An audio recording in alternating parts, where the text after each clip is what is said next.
Story 1. The Mysterious Railway Station, a True Horror Story.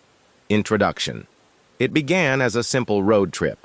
Adam, Lila, and Marcus, three friends bound by years of camaraderie, set out to escape the stresses of daily life.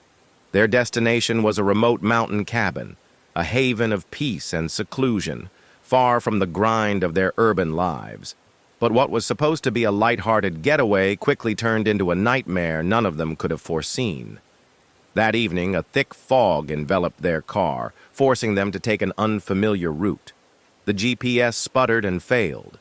The road ahead was a winding, unmarked path that seemed to stretch into eternity. With each passing mile, an oppressive silence replaced their laughter. Then, out of the fog, it appeared. A railway station, ancient and derelict, standing alone in the middle of nowhere.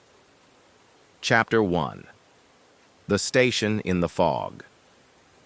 The station loomed before them, shrouded in mystery. Its brickwork was crumbling, its windows shattered, and its sign unreadable beneath layers of grime. A single lamppost flickered weakly, casting long shadows that seemed to move on their own. "This wasn't on the map," Marcus muttered, gripping the steering wheel tightly as the car sputtered to a halt. Adam, the de facto leader of the group, stepped out of the car to investigate. The air was unnaturally cold, biting at his skin despite the warm summer night. Lila followed, her eyes scanning the eerie surroundings. "What kind of train station is this?" she asked, her voice barely above a whisper. The clock above the station's entrance was frozen at midnight. Beside it, a faded timetable listed destinations with unfamiliar names: Elysium, Tartarus, Limbo. "I don't like this," Lila said, clutching her jacket tightly. But their car refused to start, and with no phone signal, they had little choice but to seek shelter inside the station. Chapter 2. The First Encounter. The station's interior was even more unsettling. Cobwebs hung like drapes from the ceiling, and the air smelled of mildew and decay. The ticket booth was manned by a shadowy figure who seemed to materialize out of the darkness. "Evening," the figure rasped, its voice like the creak of old wood. Adam stepped forward hesitantly. "Our car broke down. Is there a phone we can use?" The figure chuckled, a hollow, chilling sound. "Phones don't work here, but there's a train coming. Perhaps it can take you where you need to go." Lila shivered. "What train?" "There aren't even tracks." The figure gestured to the empty platform. "Oh, it will come. It always does." As if on cue, a distant whistle echoed through the night. Moments later, a train emerged from the fog, its headlights piercing the darkness. It screeched to a halt, and the doors slid open with an ominous hiss. "Last chance," the figure warned. "Board wisely." Against their better judgment, the trio stepped onto the train. Chapter 3. The Haunted Carriages. The train was unlike anything they had ever seen. Its interior was decayed, with torn seats and shattered windows. Faint whispers filled the air, growing louder as they moved deeper into the carriages. Then the visions began. Adam's nightmare. In one carriage, Adam saw a child sitting alone, sobbing uncontrollably. The child's face was obscured, but his cries tugged at Adam's heart. Memories surged forward. Years ago, Adam had caused a car accident that left a child injured. He had fled the scene, too scared to face the consequences. The child looked up, his face twisted with anger. "Why did you leave me?" Adam stumbled backward, terror gripping his chest. Lila's nightmare. Lila entered a carriage that resembled her childhood home. She heard her sister's voice, sharp and accusatory. "You left me when I needed you most." "You're a coward, Lila." She turned to see her sister, drenched from head to toe as if caught in a storm. Guilt washed over Lila. She had abandoned her sister during a difficult time, prioritizing her own freedom over family. Marcus's nightmare. Marcus's carriage was filled with shadowy figures, all staring at him with hollow eyes. "You used us," they chanted. "You took and never gave back." He recognized their faces, former colleagues and friends he had manipulated for his own gain. The train fed on their guilt, its darkness growing stronger with each revelation. Chapter 4. The Station Master's Game. At the next stop, the trio encountered the station master. He was tall and gaunt, his face obscured by a hood. His voice was like nails scraping against glass. "You've seen the truth of your past," he said. "Now you must atone." He handed each of them a card with their names etched in blood. "Your task is simple. Retrieve your tokens. They are hidden within your nightmares. Fail, and you'll remain here forever." Desperation forced them to agree. Chapter 5. The Trials. The friends were plunged back into their nightmares, each facing a trial tailored to their guilt. Adam's trial. Adam found himself in a collapsing building, the ghostly child trapped beneath rubble. He was forced to relive the accident. But this time, he chose to stay and save the child, risking his own life. The child smiled, handing him a glowing token before vanishing. Lila's trial. Lila faced her sister in the storm, begging for forgiveness. The apparition demanded that Lila admit her fear and guilt. Through tears, Lila confessed her selfishness, and her sister's image softened, transforming into a beacon of light. Lila's token appeared in her hand. Marcus's trial. Marcus was surrounded by the shadowy figures, each demanding retribution. He was given a choice: sacrifice himself or allow the others to suffer. For the first time, Marcus chose selflessness, and the figures disappeared, leaving his token behind. Chapter 6. The Final Showdown. With their tokens in hand, the trio returned to the station master. But he refused to let them go, revealing his true form, a monstrous entity born of the souls he had trapped over centuries. The friends realized their tokens were keys to defeating him. They combined their courage, using the tokens to unleash a blinding light that shattered the station master's power. The station began to crumble, the train dissolving into mist. Chapter 7. The Escape. As dawn broke, the trio found themselves back in their car, parked on an ordinary road. The railway station was gone, as if it had never existed.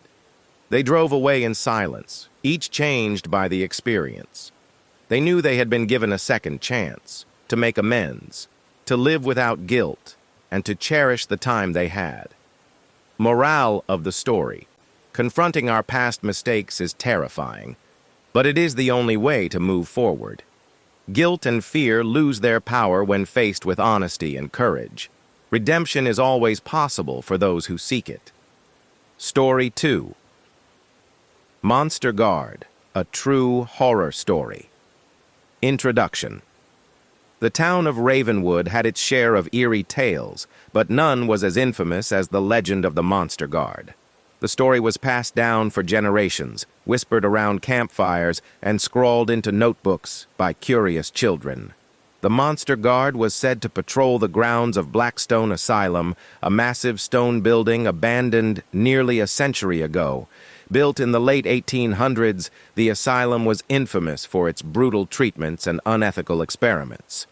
According to local lore, the asylum's lead physician, Dr. Harold Grayson, had created the Monster Guard to protect the asylum from intruders. What the doctor hadn't anticipated was that his creation would turn into a vengeful force, attacking anyone who entered its domain. Most dismissed the tale as a ghost story. However, for Ava, Ethan, Mia, and Jake, it was a challenge they couldn't resist. Chapter 1. The Dare. It all started on a chilly October night, with the four friends gathered around a campfire. Jake, always the instigator, leaned forward, his eyes glinting with mischief. "I'm telling you, the asylum isn't haunted," he said. "It's just an old building." "Then why don't you prove it?" Ava challenged. She was the cautious one, but something about Jake's cocky demeanor made her want to call his bluff. "Fine," Jake replied. "Let's go there tonight, unless you're scared." Ethan rolled his eyes.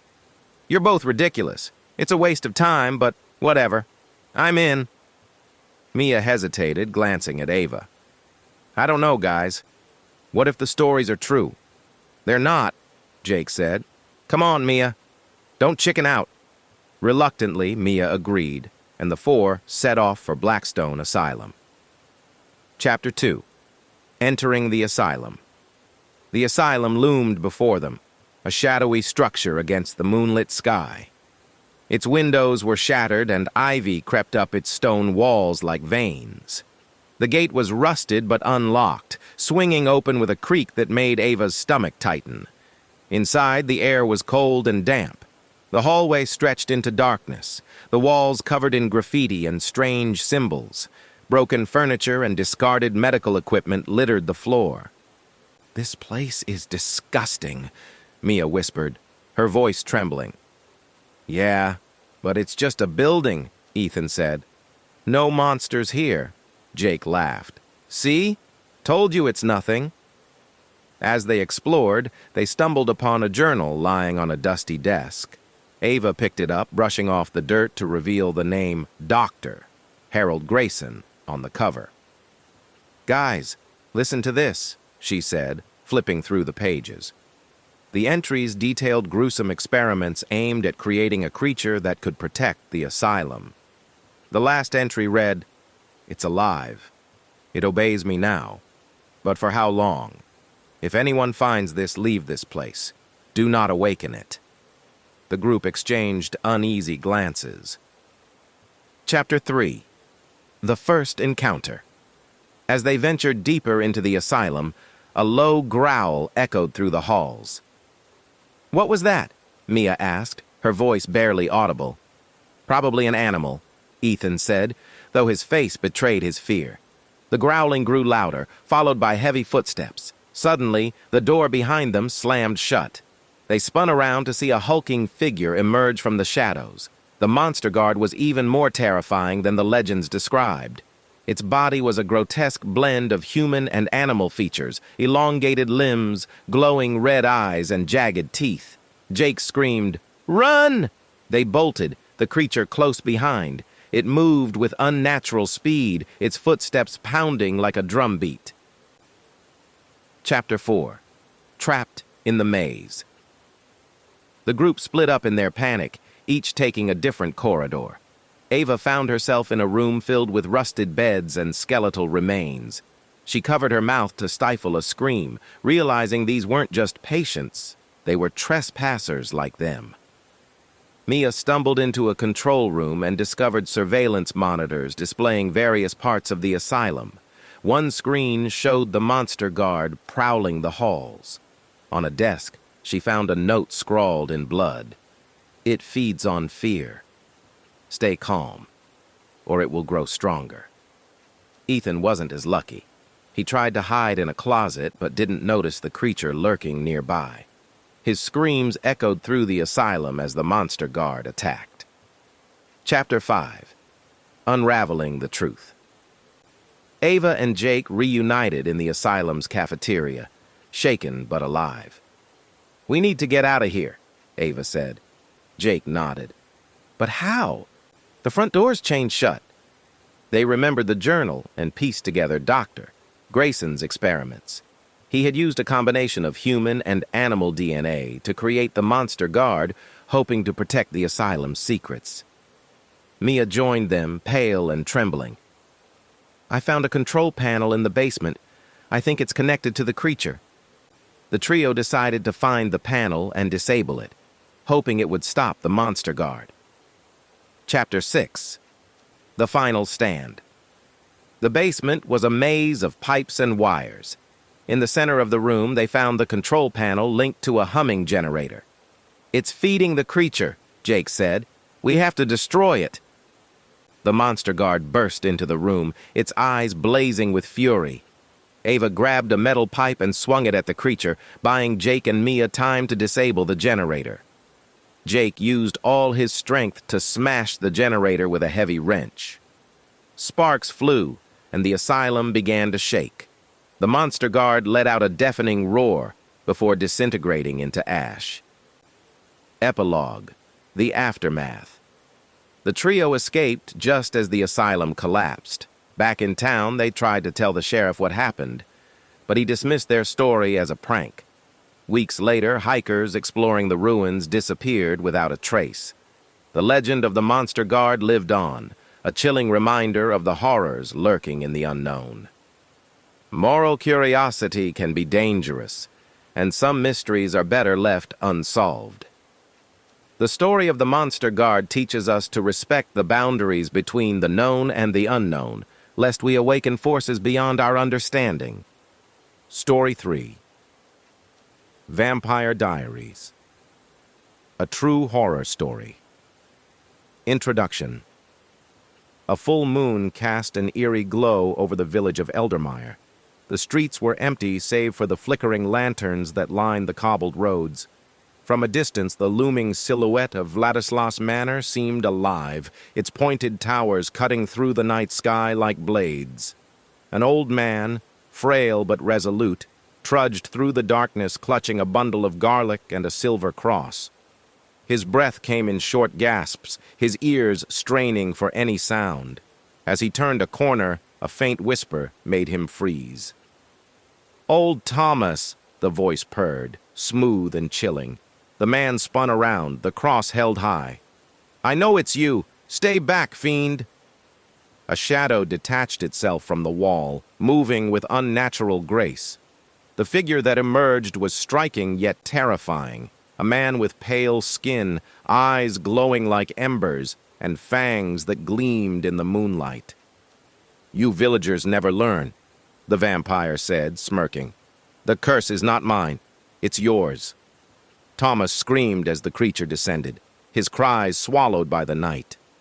The wind carried them back to the manor, where a raven perched on the highest tower let out a single piercing caw. The curse of Vladislas was far from over. Chapter 1. Whispers in the Dark.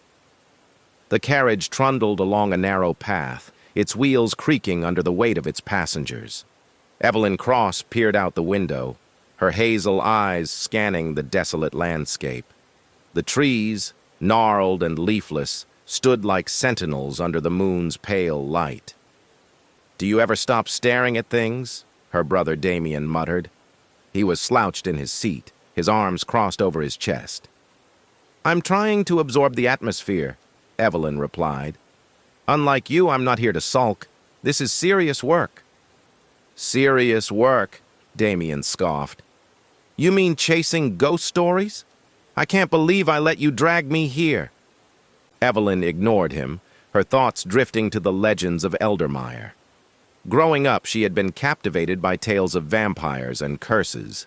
Now, as an investigative journalist, she had the chance to uncover the truth behind the folklore. The carriage jolted suddenly, throwing them both forward. "Watch it!" Damien snapped at the coachman. "Apologies, sir," the man replied, his voice trembling. He glanced nervously at the surrounding forest. "The horses don't like this area." Evelyn leaned forward. "Why not?" The coachman hesitated before answering. "They say the forest is cursed. People go in, but they don't come out, and when they do—" He trailed off, shaking his head. "What happens when they do?" Evelyn pressed. The man didn't respond, but his silence spoke volumes. The rest of the journey passed in tense silence. When they finally arrived at Eldermire, the village looked even more desolate than Evelyn had imagined. The houses were small and cramped, their roofs sagging under years of neglect. Windows were boarded up, and doors bore strange symbols carved into the wood. "Charming," Damien said sarcastically as they stepped out of the carriage. A cold wind swept through the streets, carrying with it the faint scent of decay. Evelyn pulled her coat tighter around her and approached an elderly woman selling bundles of herbs and garlic from a rickety stall. "Excuse me," Evelyn began. "Can you tell me anything about Vladislas Manor?" The woman's hands trembled as she tied a bundle of garlic. Why would you want to know about that accursed place? I'm a journalist, Evelyn said. I want to uncover the truth about what happened there. The woman looked at her as if she were mad. The truth won't save you. That place is evil, girl. If you value your life, stay away. But people say the vampire is just a myth, Evelyn pressed. The woman leaned closer, her eyes wild. Do myths leave bite marks on the necks of children? Do they drain the life from cattle in the dead of night? She thrust a bundle of garlic into Evelyn's hands. Take this. You'll need it. Damien snorted as they walked away. Well, she was cheerful. Evelyn ignored him, her eyes fixed on the looming silhouette of Vladislas Manor in the distances.